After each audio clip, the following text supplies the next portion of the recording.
Welcome everyone, as we are jumping into this live session where we're going to be talking about everything user experience. I am joined by a group of experts here kind of across the spectrum of software development and deployment, where we're going to be talking everything from the development aspects of user experience to deployment and release to product design and the iterations that are involved in that, all the way to product marketing. And I think it's going to be a pretty worthwhile session here where we're going to get a lot of input from a lot of different perspectives, but it all plays obviously really well, and it's super relevant to all of our situations here, as we try to create something that not only is innovative from a technology standpoint, but also is something that resonates with users out there, and something that they're able to quickly get in and be able to use and easily. So without further ado, before we get started, I'd like to go ahead and introduce our panelists here, and we'll go ahead and start with Sam. Maybe tell us a little bit about what you're doing and a little bit about yourself. Hey, Rob, and hey, everyone. I'm Sam Edwards. I currently am a product marketer here at branch.io, and we help folks like you build seamless, deep linked experiences coupled with easy to understand attribution analytics. I've been in the tech space for 7 years across 4 different startups and a few different roles in between. And I currently live in Washington State with my partner, my cat, and my 2 dogs. So hopefully you don't hear any of them. And I'm really honored to be here with you all today. Awesome. Yeah, I'm, like a lot of us can relate. I think we've all been kind of across different areas or different focuses within software. But we'll take it next to Colby.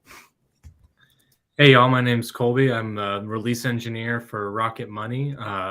We help you manage your finances and get your finances under control and figure out how to plan for the next big life event. So I've been in the tech space for about 5 years now, a couple of different positions, from testing, automation testing, and now in release engineering. Really enjoying that and figuring out how to get the best app out to the most people the fastest.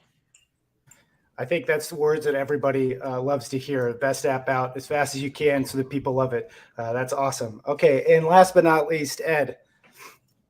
Hi, everyone. So I'm Ed from France. I work for Waldo. We are helping companies with their automating their mobile tests. I've some 10 years of experience in the SaaS industry, from founder to CTO to product manager. And I'm excited to be with you guys to talk about optimizing end user experience. That's awesome. Yeah, that's a wide variety of roles, which is great, because I think that kind of hearing Sam, Ed, Colby, like as we talk about it, I think we're going to get a lot of insight from you all on from a variety of different areas. We kind of hit everything from a historical standpoint, and then obviously now the breadth of software and the different roles are involved in producing quality software. Before we get started, my name is Rob Hedgepeth. I'm going to be moderating today. I'm a pretty verbose person, so you could probably already tell. So I'll try to keep it stifled as much as I can. I'm currently a mobile architect at DraftKings. So I sit primarily with the game, what we call the gaming team, which is the sportsbook and casino mobile application side, and trying to create everything from innovative software for being able to do things like sports betting or online casino betting, to also being able to hopefully have a pretty beneficial and worthwhile user experience as well.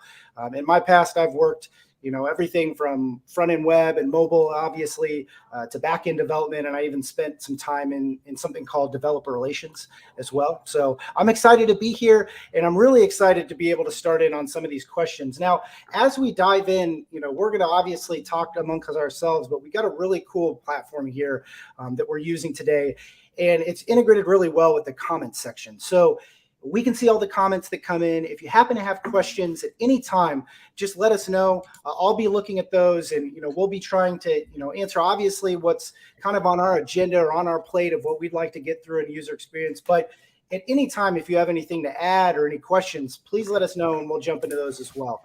So first things first, that I'd like to start off maybe with more of a softball. It kind of open-ended, I guess, too, is user experience. It's something that, especially as we look at all the roles that we have, can be defined maybe a couple of different ways by each of us, right? We all think that things are maybe somewhat important, more important than other things, but I'm interested in how you define, each of us define user experience. And, we'll dive a little bit more into it, but maybe quickly, how would you define, successful, like creating a successful user experience, if you could? And we'll go ahead and start with Sam. That's a loaded question. I'm pretty discerning when it comes to app flows and user journeys. I've spent the last few years studying them from quite a few different angles. I particularly care most about the intuition and thoughtfulness within designed user experiences. The genius behind certain features that we've seen over the last few years will never fade on me. A great example for iOS users, there's a feature that automatically pre-fills the code that gets texted to you while you're within an app that's already asking for that code. That's probably one of the most intuitive user experiences that could have been designed. But it's clear to me that whoever invented that feature had enough of going back and forth between their iMessage and their app trying to memorize the secret code. So clearly they thought that if it applied to them, it also applied to the rest of us. That's my favorite example. I'm pretty unwilling to compromise on app flows that have confusing settings or confusing menus. Nobody wants to spend 10 minutes trying to figure out how to upload their display photo or their display name. So when I encounter an app like that, it's puts a bit of a damper on my day, to be honest. But there are some great examples of really intuitive experiences out there. Yeah, that's a really good point. I think that we can all relate, as probably everybody who's used a mobile application, when we start to use one, and the second we have to Google how to do something, it's probably a pretty bad sign. If it's not intuitive, you have to look that up. And you bring up the messaging code. That's actually funny. I hadn't really thought about that, but that is a very awesome feature that I think once you use and you get used to, you just expect. That's a really good point. What about you, Colby? How do you define user experience, and how do you deem it as successful? Yeah, I think the biggest measure of success in a user experience is kind of simply, did the user have a good experience? Are they coming back to you and complaining about it? Sometimes it can be a little bit misleading depending on how easily you create methods for them to come back. If there's not a good, easy method for them to let you know that they're having a bad experience, then chances are they probably aren't going to let you know that they're having a good experience, a good or bad experience. So that's an important thing to be considering, is how to make that flow easy and accessible to the user, which obviously again goes back to creating a good user experience. And like Sam was saying, with the iOS, that new feature in iOS, someone had a problem. They were tired of continually putting in the code that you get sent and wanted to have it just automatically fill. And that was something that they experienced, and they recognized that other people were probably experiencing it, and they went and made a solution for it.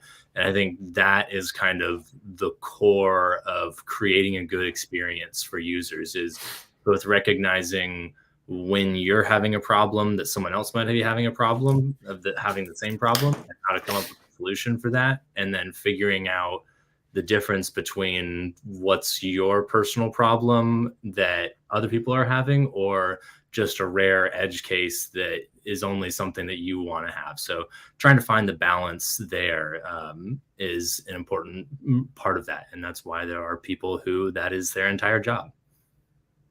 That's an awesome, awesome feedback on that, and awesome insight. But you couldn't have teed that up more perfectly for Ed, I think, on the product side, because a lot of what Sam kind of teed it up for you, and you really took it home, where you talk about like being able to iterate, off of the user experience and what works and doesn't work.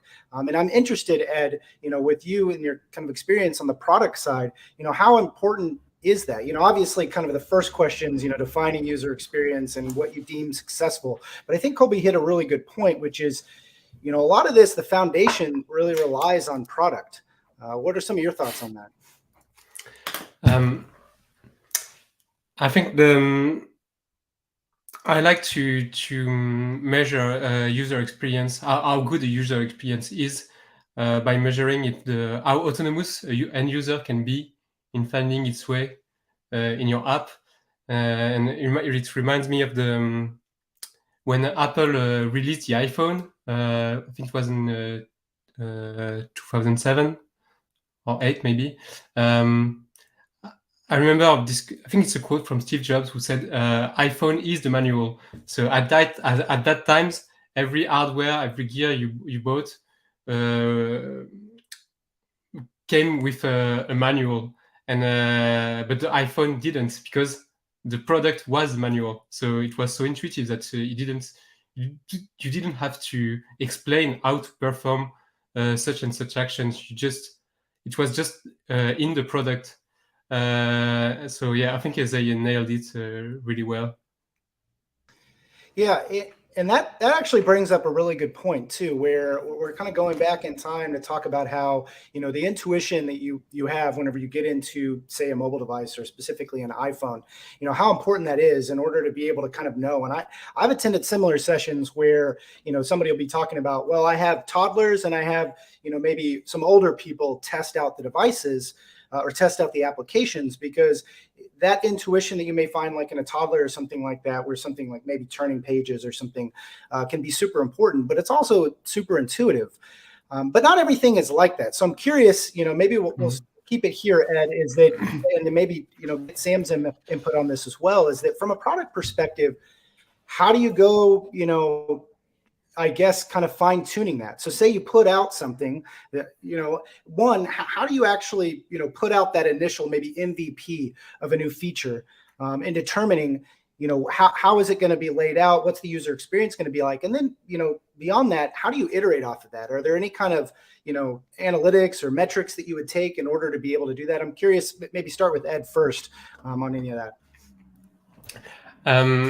I think coming up with the initial version is not the most important step. I think the most important is to iterate. As a product manager, I know that most of my ideas won't succeed in their first iteration. It's something that's super important to keep in mind, and requires a lot of humility. But indeed, I think the most important is the iteration, and about what is the best way to iterate. That's a super interesting question, super important as well. There are many ways to iterate on a product. I think what matters the most is the speed. Even essentially for small teams or startups, when you are pre-market fit, you want to iterate as fast as possible. So whatever the means, if it's faster, it's better. This is my personal opinion. Yeah, that's a good point. And I know that Colby is probably chomping at the bit too. We'll get to him in a second, because I know with release management, when we talk about iteration and speed of iteration, I can just see it in his eyes. He's wanting to jump in on this. But Sam, do you have anything to add, I guess, from a product side, being able to, product marketing side, being able to, as Ed said, maybe the MVP isn't going to be a success, but how do you start to fine tune that over time? Yeah, I think what Ed said is hit the nail on the head. The only thing I'd add to that, when I look at product iteration, especially at some of the previous companies that I worked at, it was very data driven and product led. We rely on the customer feedback loop. I think it's aptly named. It requires periodic rejuvenation and evaluation to guarantee maximum efficiency. So all available resources must be tapped when analyzing customer responses. And so I would divide that customer feedback loop into 4 essential pieces. There's obtaining the raw user inputs, analyzing that product usage data alongside the user inputs, and then incorporating any, conclusions that you come to within the product itself or the service that's provided. And then lastly, just verifying those conclusions with the users themselves. And that's where the loop starts again. So each step is pretty critical to getting to those desired results when you're iterating. Even when things don't go to plan, there's always something to learn from it that can be applied moving forward. So that's my 2 cents on that.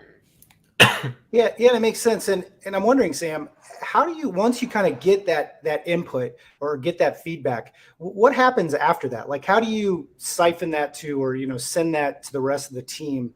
And where does it go from there? Yeah, it's a good question. I think depending on what the feedback is about, it determines where it gets, relayed to. A good example could be something like user accessibility. We talk about this a lot, but making sure that products are actually designed for people who have disabilities. They could be visual, they could be hearing, making sure that those types of feedback get directed to the appropriate designer or engineer, and making sure that gets baked into the next update or the next release for a specific app. Something that I really enjoyed, not necessarily a app experience, but a good user experience was with Zoom. Zoom at the beginning of the pandemic did not have closed captioning. And it was really hard for people like myself who have hearing impairment issues to actually understand what was being said on certain calls. And so eventually Zoom did take in the feedback to apply closed captioning.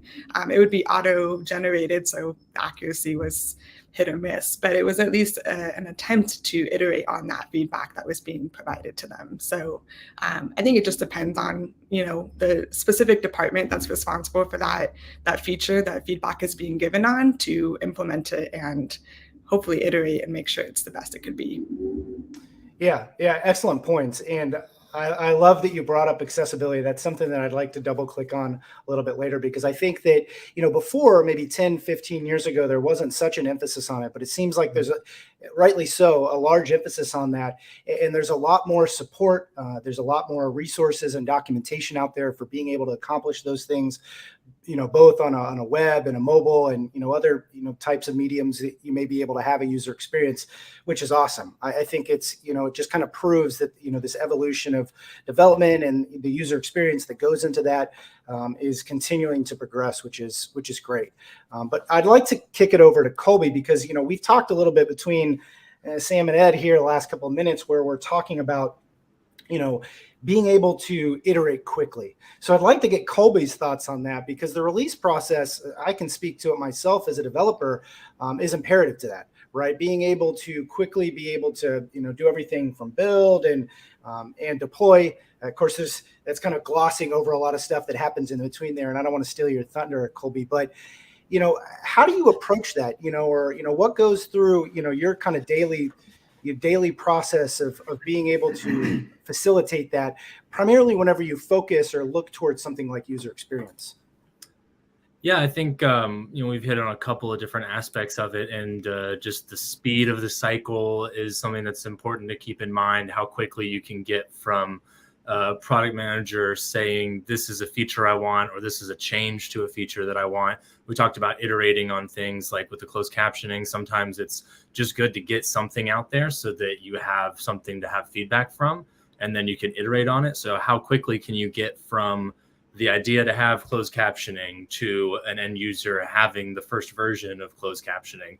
And that involves the speed of the development, how fast your developers can move. So that's based on how big your teams are and how much workload they have. So managing the workload for the developers is an important aspect of that. And then how quickly your app actually builds. The build times sometimes can be extremely long if you have if the system is not set up properly.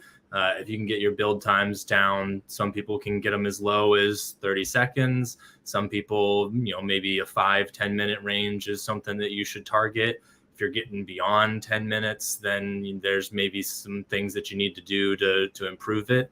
And there's probably even things you can do if you're even at that 5-10 minute mark to make it go even faster. And along with that comes a need to know quickly that it is there's not regressions, that things aren't performing well. So using something like Waldo to help with your automated testing, to get just a quick smoke test out there, and then maybe you hand it off to some internal testers that are able to do some more detailed testing of it. But speeding up that entire cycle from a developer committing the code to someone actually being able to test it and have a release that is able to go out. Obviously, with the iOS App Store, more so a little bit than the Google Play Store, there's some built-in review time that you have to work with. So you're not able to move possibly quite as quickly as you might be moving quicker than Apple or Google allow you to. So they might be the bottleneck and the problem there. In some cases like that, being able to run experiments that you can use some kind of experimentation platform that lets you turn something on and off at different times can be a way to help you get a feature out and start testing it. And then if all of a sudden something goes wrong, you can say, actually, no, let's pull that back, and we need to get a more detailed fix out for this. So that can be a good way to help manage that review time and the feedback cycle, or the fix cycle that you might have to go through if something does go wrong with a new feature.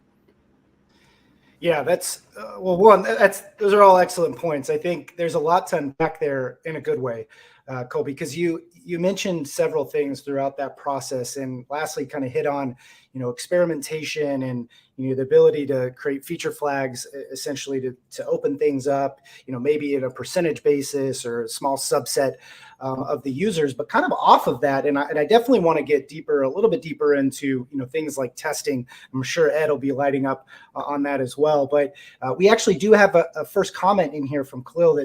He mentioned that Expensia, it sounds like they, in order to kind of iterate and mature their product and kind of fine tune from a user experience perspective, it looks like they do some internal dogfooding and sort of internal testing of the application. How important do you guys think that is? I certainly can speak to it from the DraftKings side, is that there's only so far that we can really take that, just based on regulations and kind of the ability to actually use the application to bet. But in the circumstances that we do have the ability to do some internal testing or some dogfooding, it's incredibly crucial for the design process. One, it gives us essentially a pool of people to kind of use it and either validate or not validate, basically have some criticism or be able to provide some feedback on things that maybe aren't working. But I'm curious, from a product perspective, Ed, how bought in are you to internal dogfooding? I'm totally I couldn't be more aligned. Actually, I left one of my previous company because I thought we weren't using our own product nearly enough. So that's how much I'm into dogfooding. I think a tech company cannot be really good at product if the people of the company are not using the product. It's it's a very personal opinion. They might be example out there with companies who have great products, but who are not dogfooding themselves. But honestly, it's for me, it was a no-go. And thanks. And by the way, thanks Colby for mentioning Waldo. I just wanted to add that Waldo will give you the confidence to release your app without the app crashing, for instance. But to be honest, it won't help a lot on user experience because you have to put the app into the hands of real users who will give this feedback to you. So Waldo will help in speeding up that feedback cycle, because we give you the confidence to release your app faster. But you will definitely need to have real feedback from real users to iterate. Yeah, it totally makes sense. And I imagine too, in the testing world, I mean, that's like the perfect situation or perfect scenario for being able to dog food, right? Because testing is so critical now to putting out quality software, being able to innovate quickly. And then, as Colby had mentioned, being able to then quickly deploy that. Testing is a massive part of the process through that whole pipeline. And I mean, obviously I kind of threw that over to you as a softball, Ed, because I think that we can all relate to that. Especially on the testing side, being able to dog food a testing platform would be massive. Sam, do you have any thoughts on that as far as, internal dog fooding and, maybe the, how useful that is, for your role? Yeah, I have to agree with Ed's personal opinion on testing your own product before you release it to the world. Prior to working at Branch, I worked at a company called Amplitude Analytics, and Amplitude was a very, very big proponent of using Amplitude on Amplitude. So we would not release a feature unless it had reached some sort of threshold or some sort of usage percentage, because it just doesn't make sense to launch something to the world when it's not usable to the teams that are building it. Obviously, there are some edge cases, and to your point, Rob, you can't necessarily test the bet when you are a betting company, but there are certain use cases where Amplitude would generate synthetic data and test out a feature, and to the point where we would break it and continue iterating on it well before we made it go public. Another thing that I've really appreciated about working at Branch is that we employ a mixture of both open and closed betas. So we will, after dog fooding, we will make sure that there's a smaller select group of customers that will get a free version of the product, or maybe a free implementation of the product along with a paid cost to actually try it out in exchange for feedback. And a product that's actually had a lot of success is our media mix modeling. So we partner with Meta to give people this really amazing access to modeled, or in some cases projected attribution metrics. And we had made sure that each and every single customer got this very white glove, hands-on implementation and actual rollout of the product. That product, we determined by being in a closed beta, should probably be a very niche and nuanced product for a specific group of customers, because it wasn't necessarily approachable from a mass market perspective. And so we learned a lot in that process of doing a closed beta. Whereas open betas are more like, if you're interested, sign up and we'll give you the run through in exchange for your feedback. And that was a really, really good practice that I appreciate about Branch. And I strongly suggest anyone who is not doing that to start doing that, because you will get so much further ahead in a much shorter amount of time. Excuse me, Rob, can I ask a question too? Of course. I'm interested. How did you identify the customer for the closed beta? How did you? So we select them. Yeah, we would run a report internally. We would use our CRM, Salesforce, and we would look at the current usage or adoption of a specific feature if it was related to or somehow tangential to the closed beta product. And then we would actually just reach out to them, whoever the most active user was. We would just find their email address and say, hey, we've got a feature. Would you or your team be interested in trying this out? Here's what comes with it. And it was pretty much direct one-to-one contact. And so obviously you can imagine the closed beta list of customers is going to be substantially smaller than a more open beta. But we got some really interesting feedback. Did you have to ask permission to your how do you name them, account managers to do that? Yeah, actually, they were always on board, because the customers would ask what new innovations we were cooking up, and 9 times out of 10 they would be like, well, here's one that you could be a part of, not just something you could be on the receiving end once it's GA, but would you be a part of the development process with us? And a lot of times people were pretty on board with that. But yeah, our account managers are always CC'd and well aware of those requests, but certainly something I suggest.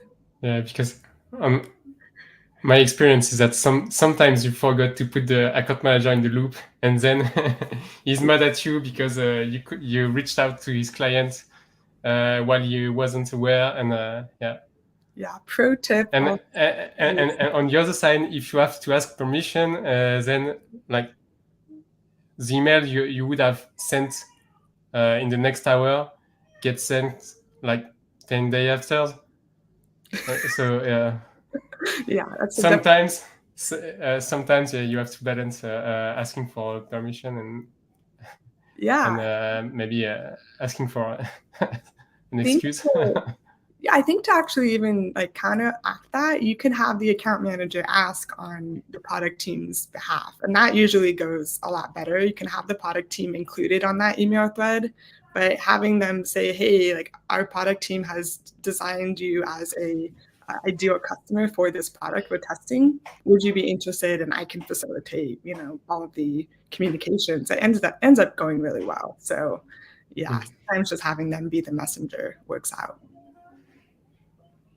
Yeah, those are all great points. And I think you kind of hit a topic that I hadn't even really considered. I've had this come up in the past, obviously just working, and Colby, you'll probably have a similar experience, is that, more targeted betas can be super helpful, where, as you mentioned, being able to more accurately or kind of articulate exactly who you want to send that to in order to be able to gather, feedback in a particular feature or, maybe a set of features that really resonates with whoever is on the, the closed beta list in order to be able to do that. But from a delivery side, Colby, what are some considerations maybe for something like that, right? Because as we mentioned, external testing or external betas, internal betas, to being able to release fully to production, maybe, QA types of delivery processes.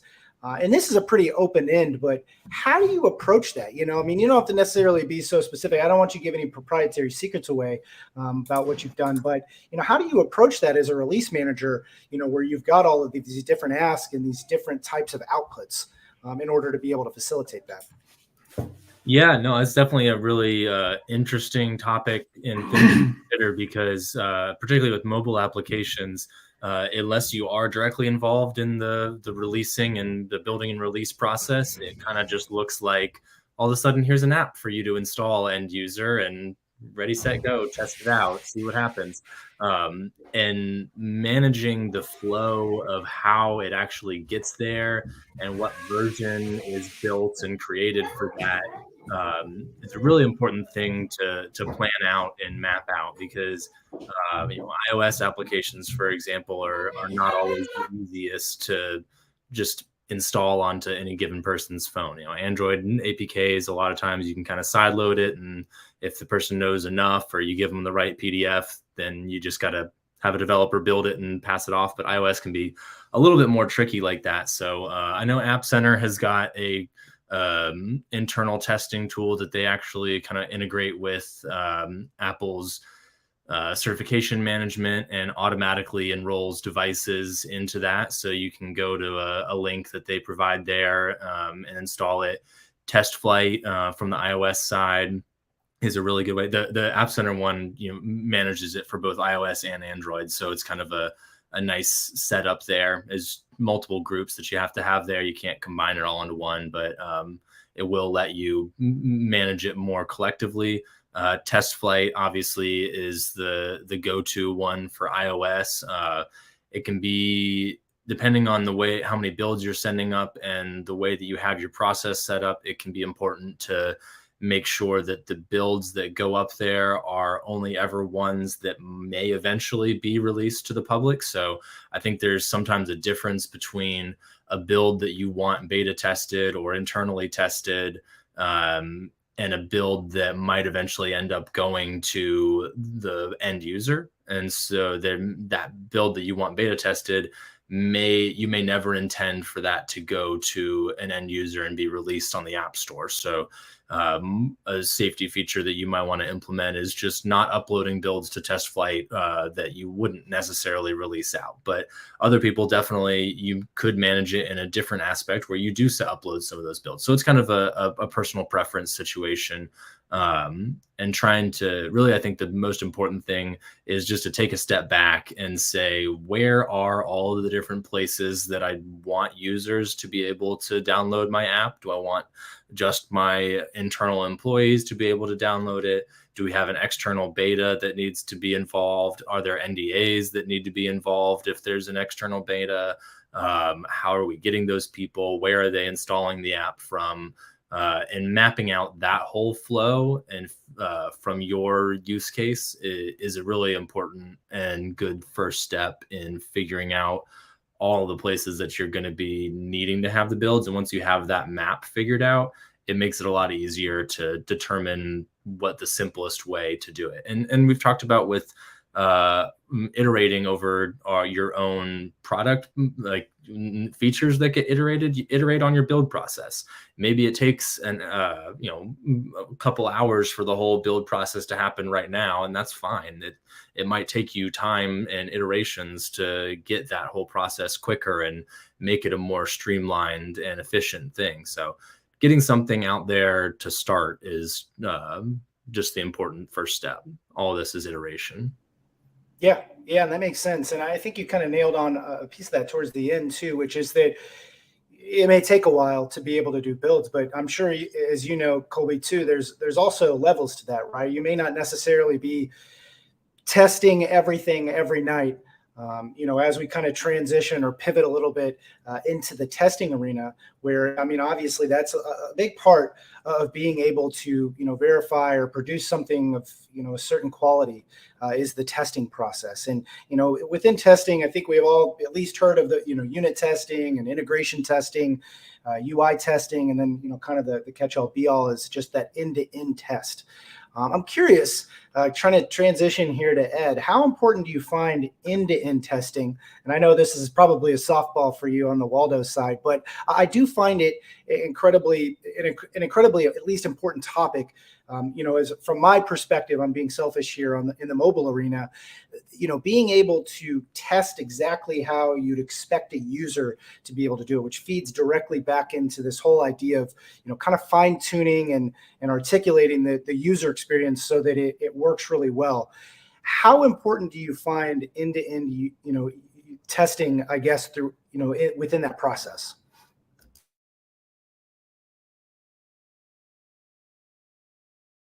I think you're on mute, Ed. I'm on mute. So actually, I'm just a little bit opinionated on this. End-to-end testing is paramount for us at Waldo and for me as well in particular. Sometimes. And I think everyone agrees unit testing may not be enough. And in the end, what your user will see, it's this experience that makes the difference, not your unit tests. So yeah, definitely, I think everyone should do end-to-end testing, and you don't even have to automate them, but it would just make you slower. But I think any dev or company shipping software should do it end-to-end testing. Yeah, it's sound advice. I completely agree. And kind of off of that, right, where we talk about end-to-end testing, it's one thing to kind of just throw it up there. Obviously, it's a little bit more involved as you look in from a platform to platform perspective. And, when I say platform, there's everything from, as Colby mentioned, iOS, and then differences on Android. And he mentioned, the whole provisioning. I don't want to get PTSD, kind of coming up with the provisioning on the iOS side. But if you've ever had to deal with that, that it's quite different than the Android side. And that goes for a lot of things. Whenever we look at everything from iOS versus Android versus web, there's a lot of different expectations. And so throw this one over to Sam, but how important is it from a product marketing perspective to kind of get your arms wrapped around that, right? I'm assuming that the experience that an iOS, user versus an Android user versus a web user can be significantly different. And, for one, how important is that to you on the product marketing side? And how do you go about, I guess, kind of tackling that problem? Yeah, that's the age-old question, right? And I think like taking a step back, iOS and Android kind of set the requirements for what a successful app looks like.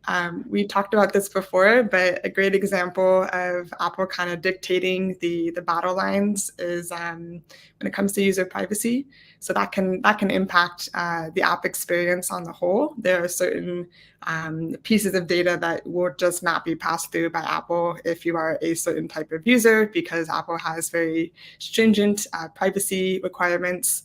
And a good example of them defining that line in the sand would be last October. They just kind of dropped Scan 4 with iOS 16 with very little warning, and it was kind of up to everybody else to figure out how they were going to adapt their products to that and adapt the analytics to that. And so from a product marketing standpoint, my job is to kind of make sure that my company, the company I work at, is positioned as the leader in responding to these changes or these dictations from these platforms, and making sure that our end users feel confident that we're not leading them astray, that our product is actually compliant with specific restrictions. On the other hand, a great example that we're kind of tackling right now is the Google Privacy Sandbox. That's kind of the response to, I would assume, Apple's Private Relay, but making sure that we can still get data from users to optimize their experience without infringing upon their privacy rights. So that's one of those fun issues that we get to tackle. And I write a lot about this on the Branch blog, is just how to navigate Apple and Android's requirements, but two, to still make a good product despite any of those restrictions that they impose. It makes sense. And you kind of brought up something where you're starting to compare iOS and Android. And before we kick over to Colby, because I got a very specific question for him, but feature parity. It's always something that, on my side of things is the development and kind of engineering side, especially as I've worked in the past with things like cross-platform frameworks, which kind of provide the ability to more closely, do things like feature parity, like React Native or Flutter. But say you've got different teams for native application in iOS that's built on Swift or Kotlin for Android, and then you've got a web team. How important is it, in your opinion, Sam, and what in your experience really, that features are aligned on the particular platform? Does industry matter? Like what feeds into those expectations for those users? Yeah, this might be a controversial opinion, but my perspective is, regardless of the device or operating system, to retain their users, and to retain the business of those users, they have to be routed to their expected destination seamlessly and cleanly. And it doesn't matter if they have a Samsung, it doesn't matter if they have the very first iPhone still. I hope they don't, but if they do, their experience needs to be what it was always meant to be for all users. I recently read this study from Full Story that in like a 7,000 person study, users who cited slow loading times and loading errors were like the primary source of annoyance when navigating mobile apps, and actually causes the majority of them to just abandon. So on the other hand, users are willing to reward apps that have seamless experiences with their business and with repeated usage. So my opinion is, it doesn't matter whether or not you have an iPhone or an Android. You're probably accustomed to different experiences just because they are different types of devices, but the app should inherently accomplish the same goal regardless of the operating system that it's on. So it might be controversial, but hopefully not. I think that makes sense, because if what I'm hearing correctly, it's like the app should work how you'd expect it to work, which makes sense. And then it sounds like performance is a really big part of that too. And if those two things are doing well, it gives you kind of that flexibility to be able to fine tune what would be like intuitive user experience and flow and a lot of those things. But first and foremost, if what I'm getting is correct from you, it sounds like it's more important to actually do what it's supposed to do, and do that in a decent amount of time, or a time that is at least within my expectations as a user. Yeah, I don't know of anyone who's like, I prefer the iOS version of this app. I think they just want the apps to work. So Makes sense, and this is actually a perfect kind of segue for the product side. Ed, I know Yeah. you're chomping at the bit to talk about this too. How do you feel about that feature parity and expectations between the different types of users? Actually, I don't fully agree with Sam. And sometimes for the product team, it can be easier, or maybe it's an opportunity to test some feature on just on the iOS side, because I don't know, the Android team is lagging behind on some other technical challenge. So you will launch a feature just on iOS just to test how it works, and if you get traction, you reproduce it on Android. Doing that, you have saved a lot of development costs because you have not you haven't run your experiment with two different teams. So this can be sometimes it can be an advantage to just run an experiment on a specific feature on just one of the platform. But I do agree with Sam on the core features of an app. If your two apps on the iOS and Android do not perform at all the same, it's really disturbing, and this is something you really probably want to address. But sometimes, it can be definitely an opportunity, I think. And another case where sometimes it's interesting, or you cannot have a perfect feature parity, is when the platform gives you some specific, very specific opportunities, like iOS did all the machine learning stuff. We had, for instance, a customer named Photohome who were the very early users of advanced machine learning models from iOS, and they did amazing stuff with their with those. And at that time, they couldn't do the same for Android, because Android didn't provide the underlying technical layer to accomplish those. And Android followed a couple of I think months or quarter later. But it's another case where you couldn't have feature parity between both products. Yeah, that raises a good point. And for the record, I agree with both of you, because I think it's very circumstantial or situational, right? Where things like industry or whatever type of app that you're building for whatever type of customers can heavily weigh into that. Because, during my time in mobile development, one of the things that I've noticed is that, whether that's working on some kind of internally based field service application or some kind of customer facing in a specific industry, those types of expectations or tolerances to maybe feature imparity or something like that differ significantly. Because to Sam's point, maybe if it's an internal application like some kind of field service, depending on the industry of some sort, may not necessarily matter as much the innovation, because usually those apps, I won't blanket them, but they're not as on the cutting edge of using all of the latest kind of libraries and SDKs that maybe were kicked out in Google I/O or WWDC. But to Ed's point, I could see that for applications that thrive off of those things, like maybe a new SDK that was released, within, WWDC, or something that was released within Google I/O, and trying to get on either iOS 16's latest features or Android 13's, that can be tricky. And it's one of those things that, there's certain expectations that come with that innovation. Now, that all said, because that was a lot, I'd like to kick it over to Colby, because I think that, not to get too technical, too in the technical weeds of these things, but that's a really challenging thing to be able to keep up with. This idea that staying on the latest and greatest, or when you decide to, cut your minimum version or move that up in order to be able to make certain APIs or, certain libraries available depending on the versions, like the platform versions that you're dealing with.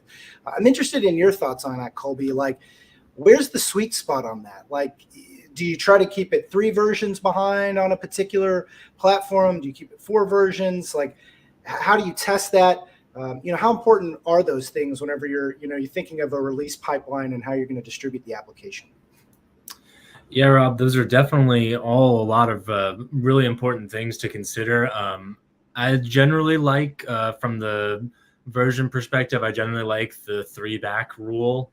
It kind of keeps you on top of things, but still able to move forward and not get lagged behind by things. But on the flip side of that, it a lot of times can depend a lot on your user base and where the money comes from. If you have a lot of users that are on older versions of an operating system that are still representing a significant amount of your money, it's going to be really hard to get the buy-in from the right people on your teams to up those version minimum requirements and potentially leave someone and leave revenue behind.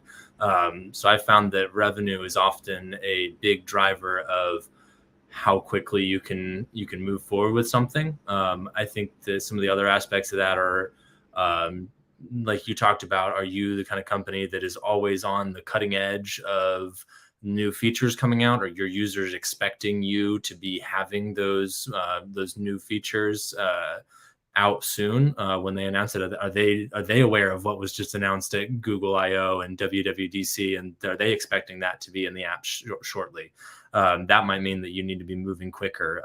If they're not, maybe maybe your culture is one where you take the time to really invest in a feature and spend a little bit more time learning about that before you actually implement it in your application. And then on the flip side of that, there's also the required updates. When Google says, hey, there's this SDK that you're using that is no longer compliant with our new security updates. And sometimes those announcements are either missed by your team and you end up with a deadline that quickly approaches and sometimes has already approached, and you go to release an app and you find, oh wait, we've got to update this SDK before they're even going to let us submit this new feature. And all of a sudden you're scrambling, and it was not when you were prepared to do that. And how the health of your overall CI/CD release pipeline is going to determine how quickly and easily you can react to those kind of situations. And then doing retrospectives to kind of look back and say, hey, what went wrong here? Why were we not aware of this deadline? Did Google or Apple just spring it on us? And sometimes they do. Or did we miss this deadline internally? Did we not prioritize it right? Did someone know about it and didn't bring it up to the right group of people in time? And how do we make sure that we don't let that happen in the future? So those are all kind of important things to consider that pull you in a lot of different directions with when to make certain upgrades. I think real quick, one thing that I've done in the past that has kind of helped is having some plan for your regular cadence releases that are like your regular, generic new features, some bug fix, small improvement here and there, and then having a separate plan and schedule for these critical fixes that are sometimes library upgrades. Maybe it's a very specific new feature that's coming out that you want to have going out in its own kind of thing, and doing a more isolated release for that and for those kind of features and specific upgrades, so that you have a plan in place when those situations arise.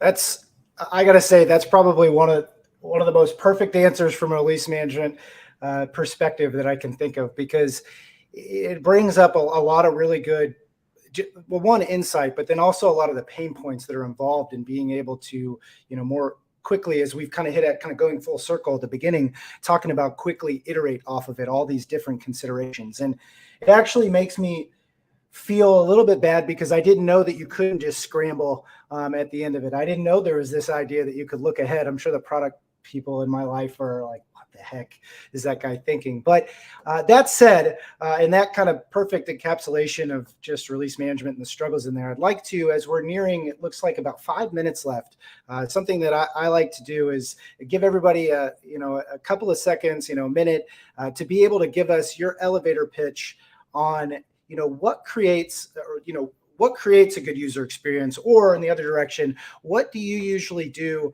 to approach, being able to maybe evaluate user experience and then be able to kind of fine tune that, within the roles, maybe it's your current role and your past role. How would you go about tackling something as broad as being able to improve user experience? And I'll start really where we just left off with Colby. See what you think about it.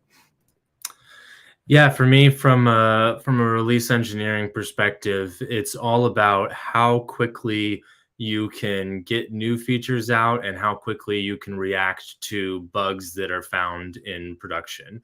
And the combination of those two things, there's a lot of crossover in there in just improving the speed of your CI/CD setup, how quickly things are built, how quickly they're sent to testers, how quickly either manual or automated testers are able to validate the app, and then how quickly you're able to get it into review and out to customers. And sometimes there's a little balance there of you send it in for review, even though you're not ready. Maybe you're still doing that internal testing. You can kind of shorten the timeline there. But for me, it's all about how quickly you can iterate on that cycle and make things. When you find out from a user that something's wrong, what's the timeline between finding out that something is wrong and getting something fixed to the users? Can you just roll something back real quickly so that bug isn't there? Or do you have to wait until a full new release is created and submitted out to users? So managing that cycle. Yeah, I think that makes sense. Sam, what are your thoughts on it? I take the question as like, how do you maintain and keep the quality of your product up to date with the random requirements that the world may have, but also still delivering on the thesis of what the product was meant to deliver. And I think that's a hard line to toe. I think the best way I can sum this up is there's a quote from Henry Ford. And he said, if I had asked people what they wanted, they would have said faster horses. Which obviously, thank God he didn't listen to that feedback, because we would not have cars, or maybe we wouldn't have had cars as soon as we did. And then there's another quote from Steve Jobs. And his quote was, a lot of times people don't know what they want until you show it to them. And unfortunately, I feel like phrases like these are abused to absolve people from this need for market exploration and discovery. And if that's the wrong way, the right way is to get curious. So instead, we need to ask, why do you want a faster horse? What would you use it for? And if it's to go visit family across the country in December and they live in California, then yes, like the car is the right invention. But if they want to win the Kentucky Derby, then it really is a faster horse that they wanted. And you won't know until you go find out. So that's a challenge we've faced at Branch too. But since then, like building products based on validated seeds of understanding about key problems that the market is facing, we call those use cases. Guided by a unique vision of the web for apps, we can kind of bake in these use cases into every single product and every single feature that we release. And also using that internal data, that dog fooding, but also internal data for a feedback loop to see what landed and what we can improve on for next time. This approach has really helped us create more market momentum, especially in the last couple of years. So that's my spiel, but certainly these two quotes are always in the back of my mind when I think about product requests or iterating on specific features. Yeah, great spiel and excellent quotes. I love those. Ed, how about finishing us off here? What are your thoughts on that? Yeah, it's very hard to go after Sam because she described like the crux of my job, I guess. So from the product manager standpoint, I think I want to optimize the end user experience before a single line of code gets written. I think it's where I can have the most impact.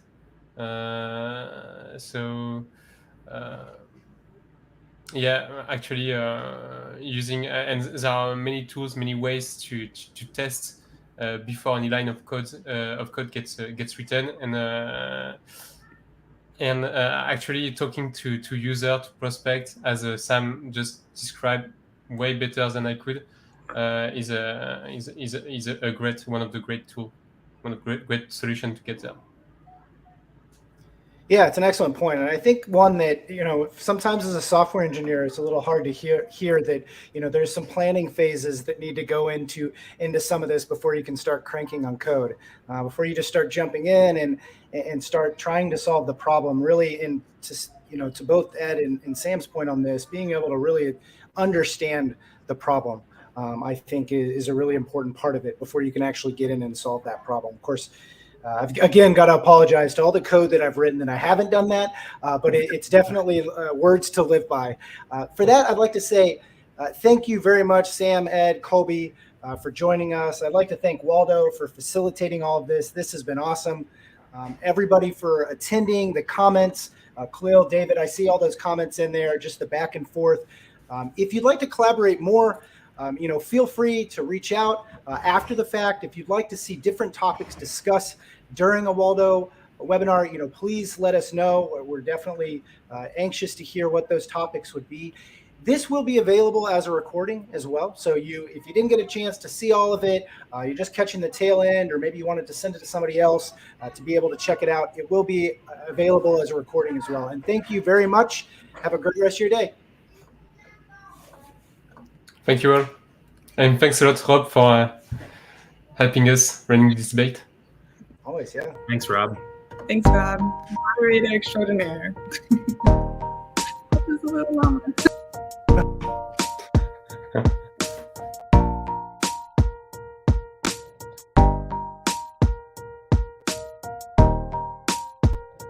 Waldo is the easiest way for development teams to own and maintain reliable, scalable, automated tests for mobile apps. Our platform allows developers to own, improve, and automate mobile testing without any of the pains associated with managing infrastructure. After uploading a build to Waldo, Waldo will automatically provide you with a fresh device in the configuration and language of your choosing. We support a wide range of iOS and Android devices, as well as the most updated operating systems. To create a test, simply click through the desired user flow. As you click through, Waldo will record this flow and save it as a baseline to compare to future builds.